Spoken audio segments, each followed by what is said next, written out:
Duda ang ilang eksperto sa sinabi ni Ambassador Zhao Jinhua na mangingisda mula China ang namataan sa paligid ng Pag-asa Island. Posibleng pag-espira o ang pakay ng mga barko. Pwede rin umanong bahagiya ng gray zone tactic kung saan pinupuno ng China ng civilian vessels ang mga pinagagawang teritoryo. Live mula sa Quezon City, may report si Mav Gonzalez. Mav?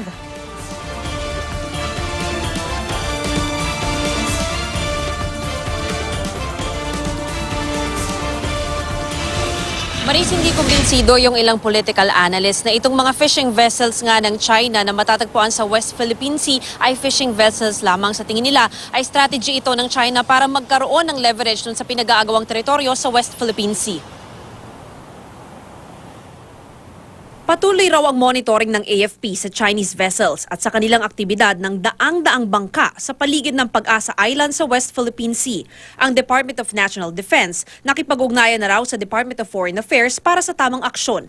Pero ayon kay Professor J. Batong Bakal ng UP Institute for Maritime Affairs and Law of the Sea, yung dami ng mga fishing vessel na ito ay parang pruweba ng ginagamit ng China na tinatawag na gray zone tactic. Pinupuno niya ng mga civilian vessels yung mga lugar na pinagtatalunan at inaangkin ng mga ibang bansa, pati na tayo. So sa kabila nung pagiging kaibigan natin, sa kabila nung polisiya ng administrasyon, tuloy pa rin yung pagtulak ng China. Sabi ni Batong Bakal, hindi raw sila dapat pinapayagang mangisda sa lugar na yon dahil hindi common fishing ground ang exclusive economic zone ng Pilipinas. Kahit sabihin mo na lang natin na fishing lang talagang ginagawa nila, sa dami nila at sa scope ng kanilang fishing activity, nasisigurado ko na mauubos ang pangisdaan dyan sa West Philippine Sea. Kaya nga nandyan na sila ay dahil naubos na nila yung pangisdaan nila dun sa coastal areas ng China. So susunod na yung West Philippine Sea pag hindi yan ayos. At pag nangyari yon, ang susunod na hanapin nila, syempre dahil mangisda sila, susundan nila kung nasa ng mga isda. Ang kasunod na dyan ay yung mga inter-island waters na natin. Kung hindi raw kayang hingin ng Pilipinas sa China na iatras ang kanilang fishing vessels, dapat i-regulate ito at maghanap ng paraan ang dalawang bansa para masigurong hindi mauubos ang isda rito. Dapat rin daw i-report itong illegal, unreported, unregulated fishing na ginagawa at pinapayagan ng China.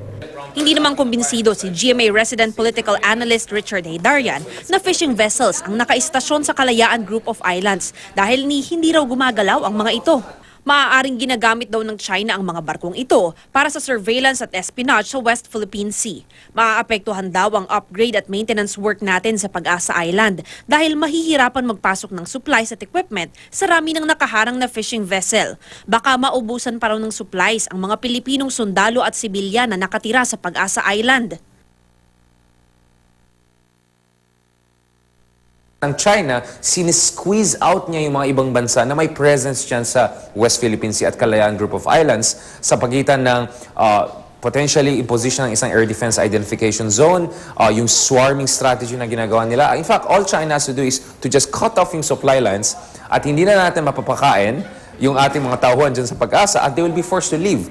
Ang kailangan daw gawin ni Pangulong Duterte, take a stronger stance sa West Philippine Sea, including finally mentioning yung ating arbitration award, no, which President Duterte has not been mentioning for a while, and even potentially actually upgrading our alliance with the United States because US ay pwede tumulong sa atin in an event of contingency dyan sa West Philippine Sea or even in Panatag Shoal. Secretary of State of United States, si Mr. Mike Pompeo, na nandito siya earlier this month, actually sabi niya na mag-apply yung ating mutual defense treaty if maatake yung ating vessels or tauhan dyan sa South China Sea. He was very specific about that. So ang strategy ng China dito ay gumagamit sila ng mga kunyaring fishermen or fisher boats or paramilitary forces. Pero actually since November last year, sabi ng US for instance is tatratuhin nila bilang warship yung Chinese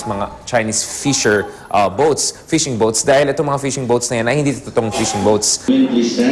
sa gitna ng issue, nagbukas kanina ang ika-35 bahagi ng Balikatan Military Exercises sa pagitan ng Pilipinas at ng Amerika.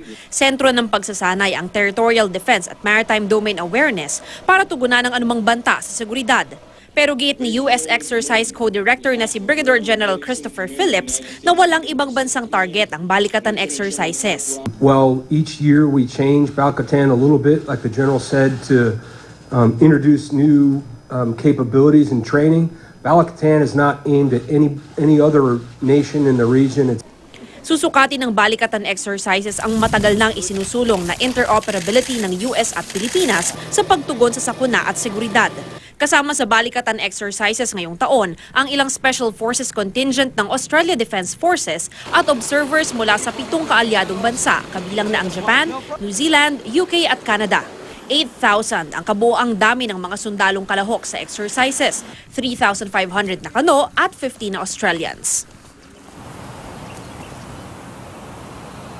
Maris, yung dagdag pa nga ni Darian kanina, hindi ro niya naiintindihan kung bakit yung ibang mga bansa dito sa Southeast Asia region na nakikipag-agawan din sa mga teritoryo sa West Philippine Sea ay sila ay lumalaban dito sa China. Pero tayo raw kabaligtaran dahil habang tayo ay natitake advantage ng China, tayo naman daw ay oo lang ng oo sa mga demands nila. At isa na nga, itong patunay na maraming Chinese fishing vessels na nasa Pag-asa Island at ang unang sinagot lang ng palasyo tungkol dito ay fishing lang naman. Kaya okay lang yung ginagawa nila dito. Mariz? Yun nga ang gusto kong itanong, Mav, no? Kasi ano ba sa tingin daw ng mga eksperto, bukod sa mga sinabi na nila, ano sa tingin nila ang dapat pang gawin at paano gagawin itong mga hakbang na ito para matigil itong ginagawang pagpasok ng mga Chinese vessels sa West Philippine Sea? Kasi habang patuloy nilang sinasabi na itinutulak naman natin yung karapatan natin, parang parami pa ng parami yung mga vessels na nakikita doon sa mga lugar na yon.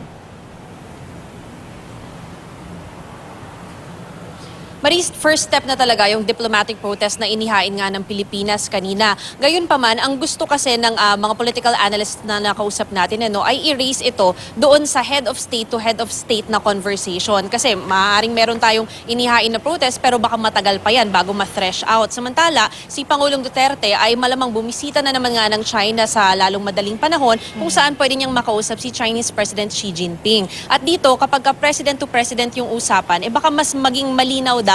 At ang kailangan daw talaga gawin ni Pangulong Duterte ay igiit na itong mga areas na ito ay ating exclusive economic zone as awarded nga sa atin ng arbitral tribunal. Ngayon, ang sabi naman nga nila, kung halimbawa dun sa mga pinag-aagawang areas pa ng West Philippine Sea, kung sa tingin talaga natin ay hindi natin ma-afford na ma-offend o hindi natin kaya pakiusapan ang China na kunin o tanggalin yung kanilang mga fishing vessels doon, baka pwede rin magkaroon ng cooperation between the two countries. Pati na rin yung iba pang mga bansa na meron nga rin claim dito sa West Philippine Sea para masiguro na hindi naman mauubos yung mga fish stocks natin na nandito. Dahil kapag ito ay naubos sa ramin nitong mga fishing vessels na ito, kung fishing vessels man nga, check daw na lahat ng bansa sa rehiyon ay magkakaroon din ng masamang epekto sa kanila. Mariz? Mav, binanggit mo kanina sa iyong balita na yung pinapasok nila hindi naman common fishing ground, no? Pero meron din bang mga Filipinos din doon? Marami ba silang mga mangingisda rin tayo na nakakapasok doon sa area mismo na yon at nakikita sa ngayon at nakakakuha rin ng mga produkto mismo natin sa sarili nating lugar?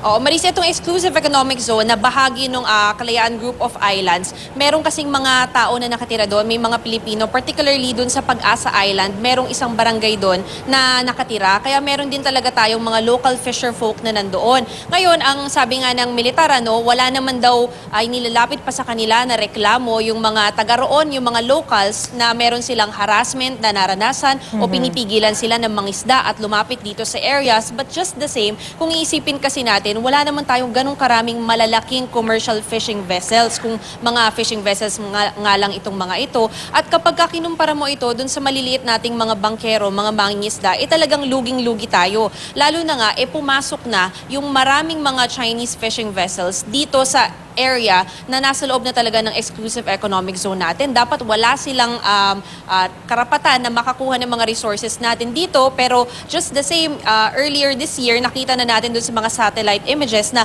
pati doon pumasok na sila at mukhang mas nakikinabang pa sila dun sa mga resources ng ating bansa. Mariz? In the meantime, Mav, nangyari yung deployment ng barko kung kailan na may upgrade na ginagawa sa Pag-asa Island. Masasabi ba nilang intimidation itong bahaging ito based dun sa pakikipag-usap mo dun sa mga eksperto? Maris, this is precisely intimidation kasi ang alam mo naman nga raw ng China at matalino rin naman ng China na hindi talaga sila magpapadala ng kanilang mga warships, yung mga armado na mga barko dahil ito ay maaari nga na mag-trigger doon sa Mutual Defense Treaty naman sa pagitan ng Pilipinas at ng United States of America. At kapag nangyari ito, syempre malaking superpower itong Amerika at ayaw din naman kantiin yan ng China kung maiiwasan naman. Kaya nga ang ginagawa nila, itong maliliit na fishing vessels ang nilalagay nila. Pero ang sabi nga ni Professor Haydarian, na i-report na rin daw ito sa Chinese media na itong mga fishing vessels, although they are not warships, meron din itong mga capabilities like GPS, it has capacity for surveillance, for reconnaissance, at yun nga raw mga tao na nagmamando dito sa mga barkong ito ay trained din sila kung paano humawak ng armas should there be a need for violence. Kaya nga ang sinasabi rin ng mga political analysts natin, mga eksperto natin, this is not to be taken lightly kahit na sabihin mo na fishing vessels lang itong mga ito sa rami nila at dun sa tagal na nila na nagmamanman sa ating mga karagatan, talagang ipinapakita ng China kumbaga kung sino yung superpower dito sa area na ito, which in the first place is ours, Maris. Yun nga exactly. At Mav, nakakausap naman na madalas yung Chinese ambassador, bagamat meron ng diplomatic protest na inihain. Meron ba silang intention yung ating pamahalaan na in the meantime, habang hindi pa nagkakaharap yung dalawang leader ng bansa natin, si Pangulong Duterte at saka syempre si President Xi Jinping, ay magkaroon na ng dialogue at hingin yung paliwanag dito sa sinasabing, bagamat sinasabi nila na mga fishing vessels lang ito, pero bakit stationary? Kapag fishing vessel ka, syempre dapat gumagalaw ka, naghahanap ka ng isda, pero bakit sila ganun yung sitwasyon dito? Kumbaga parang humihingi ba sila ng paliwanag bukod pa sa mga nauna nang naibigay, Mav? Sa ngayon, Maris, wala pang sinasabi naman yung gobyerno na meron na talagang nakatakda na pag-uusap sa pagitan ni Pangulong Duterte pati na rin ni Chinese President Xi Jinping tungkol dito sa panibagong issue na ito sa West Philippine Sea. Gayon pa man, ang sabi nga nila, ito kasing mga fishing vessels na ito, matagal na nga na nandito. Isa, kung ito man ay fishing vessels talaga, bakit nga sila nangunguha ng resources ng ibang bansa? Pangalawa, kung ito man ay hindi ipinadala ng Chinese government, bakit hinahayaan o kinukonsinte ng Chinese government na meron silang mga mamamayan, meron silang mga kumpanya na pumapasok dito at nanghihimasok sa teritoryo ng ibang bansa. Kaya sabi nga nung ating mga political experts, kung magkaroon na ng pagkakataon na mag-usap sina Duterte at Xi Jinping, dapat daw ma-raise ito na kung hindi man natin kaya pakiusapan ang China, itong mga Chinese fishing vessels na ito na umalis sa ating teritoryo, baka dapat daw yung China ang humiling dito sa mga fishing vessels na ito na umalis kayo dyan dahil hindi natin yan teritoryo, Maris. Maraming salamat, Mav Gonzalez.